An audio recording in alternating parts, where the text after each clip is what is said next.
GitLab just fired 14% of its workforce and completely exited 22 countries. But the wild part is, it is not actually a retreat. They are basically gutting their own operations right now to bankroll a massive infrastructure rebuild for the AI era. Welcome to Earnings Unscripted. It is June 2nd, 2026, and today we are looking at GitLab's Q1 2027 print, ticker GTLB. Yeah, it is a fascinating setup to watch. Right? So on the surface, the numbers look solid. Revenue hit $264.2 million, which is up 23% year over year. Non-GAAP EPS came in at 23 cents, beating the 21-cent estimate.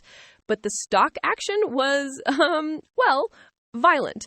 It spiked up to almost $37 immediately after the bell, and then absolutely cratered during the earnings call to close down over 11%.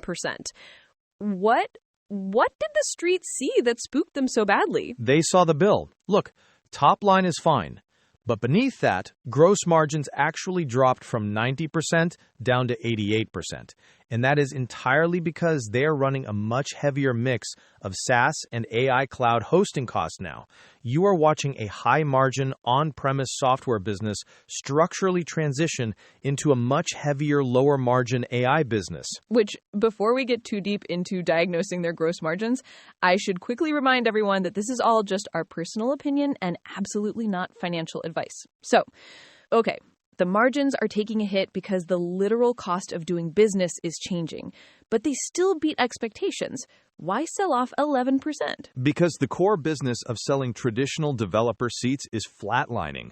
Net retention actually ticked down to 117%, and they are taking a $30 to $35 million restructuring hit right now to cover those layoffs. Management calls it Act 2, but really it's an aggressive internal capital reallocation. Right, which they explicitly blamed on tech layoffs and M&A at their customers. Like, if your clients are firing their developers, you just structurally have fewer human seats to sell licenses to. It's sort of out of their hands. Except it's not just human layoffs. The human developers are being replaced by AI agents, and those agents are pushing code at an unbelievable rate. The CEO literally said they have to do a generational rebuild of Git just to handle 100 times the volume of code because automated bots do not sleep. Yeah, I read that part in the transcript. Bill Staples, the CEO, told this story about a top 10 tech client calling AI coding agents psychopathic interns because they just generate infinite code with zero judgment. Exactly. A human coder goes home at 5. An agent pushes thousands of lines at 2 a.m. and completely breaks the pipeline. So GitLab realizes the real money here is not just generating the code. The real money is selling the infrastructure to manage the absolute chaos those bots create. That's the pivot. Okay, so they're burning the furniture to build a bigger data center. I love it. All right, let's get into the details on how much this pivot is actually costing them. Let us look at the actual cash out the door, because beyond the restructuring, there is this one expense line that is completely baffling. Okay, hit me. Their Chinese joint venture, Jihu. In Q1, they spent roughly $3 million on it, but on the call, the CFO forecasted a massive jump to about $50 million in expenses for the full year, up from $13 million last year. Wait, $50 million for a joint venture? I thought they wanted to spin that off eventually. Right. They literally admitted they want to deconsolidate it, which makes absolutely no economic sense. Why are you nearly quadrupling the spend on an entity you eventually want to dump? That is like completely renovating a house the day before you list it, except the house is in a highly complicated geopolitical market. Exactly. And it acts as a massive immediate drag on profitability, especially when you consider they are already bleeding gross margin on the cloud computing side. They're taking $50 million out of the war chest for this unexplained push. It feels like a sunk cost trap. But look, if they're blowing that kind of capital in China while gutting operations in 22 other countries, the revenue engine really has to be flawless, which you said earlier, it kind of isn't. The whole Proceed model is breaking. Fundamentally breaking. And I think this was the most honest part of the call. Bill Staples point-blank said the unit economics for developers are changing quite dramatically. Because companies are not hiring armies of junior developers anymore. I mean, they're buying agents. Exactly. So customers are showing extreme hesitancy on longer-term contracts.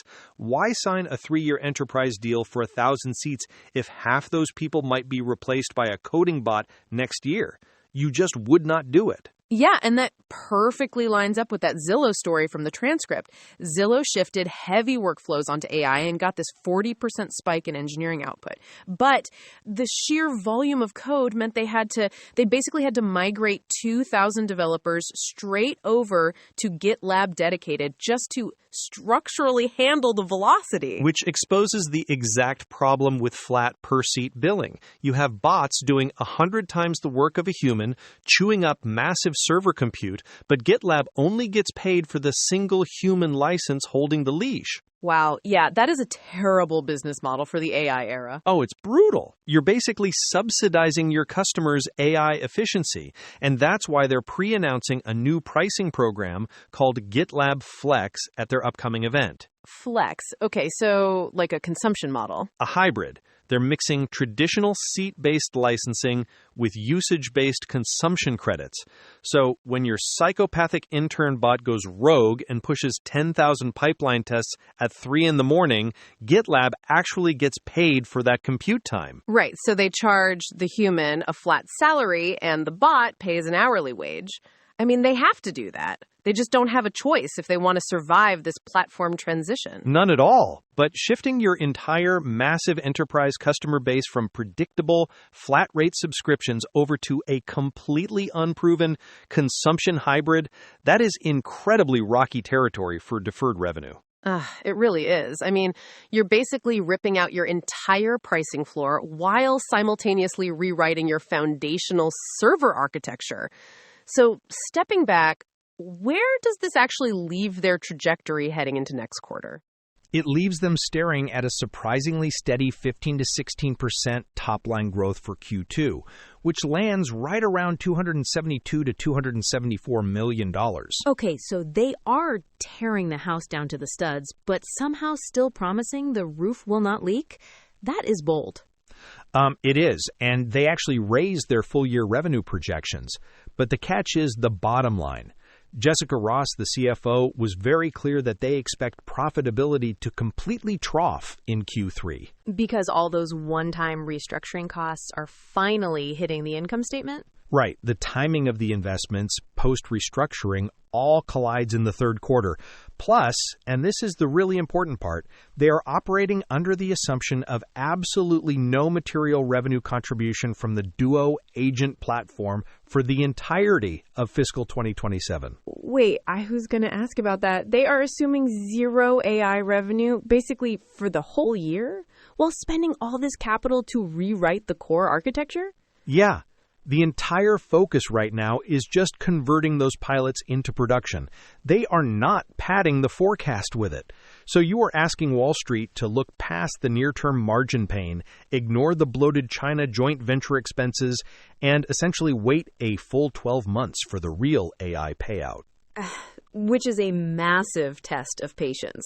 I mean, usually a tech company tries to dress up a painful transition like this with some sort of phantom AI revenue projection just to keep the analysts happy.